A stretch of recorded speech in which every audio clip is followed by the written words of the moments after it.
현실적으고 사실이고. 그래서 SNS 선거 문화 어떻게 봐야 할까요? 어떤 부분부터 먼저 말씀하실까요? 예, 저부터 말씀드리겠습니다. 저는 1인 미디어 시대가 되었다는 이 상황은 세종대왕이 한자 대신에 훈민정음을 만들어서 백성들이 쓰게 한 정도의 큰 변화라고 저는 생각합니다. 네. 특히 보수적인 분들일수록 이런 현상에 대해서 자꾸 조금 괴담 수준으로 SNS 현상을 좀 치부하고 좀 이러는 경향이 있는데, 물론 괴담도 있지요.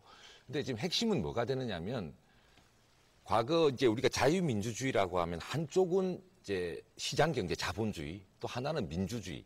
시장경제는 주주가 몇 주식을 얼마 가진 거로 결정되지만, 이제 민주주의라고 하는 것은 1인 한 표씩 아닙니까? 네. 요게 이제 묘하게 갈등과 균형과 조화를 이루면서 시장 경제가 갖는 일종의 강자의 논리를 그 한 표의 대의 정치의 논리로서 조금 보완을 해왔는데, 1인 미디어 시대가 되었다는 말은 이제 그 정도가 아니라 자유민주주의 구성 요소라고 할 수 있는 민주주의와 시장 경제 중에 민주주의의 위상, 그것이 갖는 의미가 시장 경제 못지않게 그 이상으로 커졌다는 것을 의미하는 것입니다. 따라서 나름대로 홍보했는데 왜 못 알아듣지, 이런 얘기로 할 게 아니라 바로 그 1인 미디어를 갖고 있는 우리 젊은 네티즌들은 뭐 매일 구글을 검색하든 네이버를 검색하든 뭐 또 여러 가지 것을 해서 충분히 자신들이 정보를 갖고 대처를 한다는 이 점을 이해를 해야 되는 것이죠. 따라서 당연히 어떤 경제적으로 문제가 생기면, 또 문화적으로 문제가 생기면 그것을 자신들의 귀와 눈과 입으로 다 모아서 말을 할 수가 있는 세대인 것입니다. 이 점에 대한 분명한 인식을 가지고 정치를 하지 않으면 항상 권위주의, 그 불통 정권의 소리를 듣게 돼 있는 것이죠.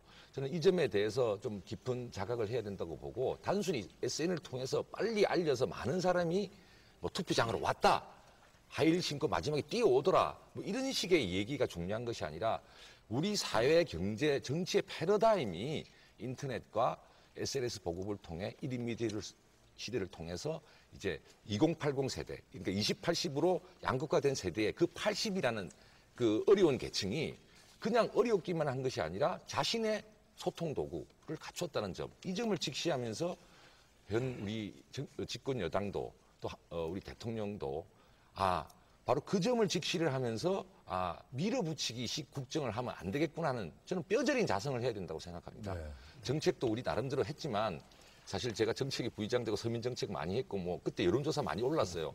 그러나 무상급식 주민투표를 강행하는 바람에 듣지 않고 모든 걸 밀어붙이는 문화 때문에 다 없어진 것이거든요. 저는 그런 측면에서 SNS 현상과 그 세대에 대한 그 주권의식을 다시 봐야 된다. 네. 존중받을 세대다, 이겁니다. 네, 지금 뭐 세종대왕이 훈민정음을 창제하신 그 이상의 충격이 바로 1인 미디어 시대라고 김성식 의원이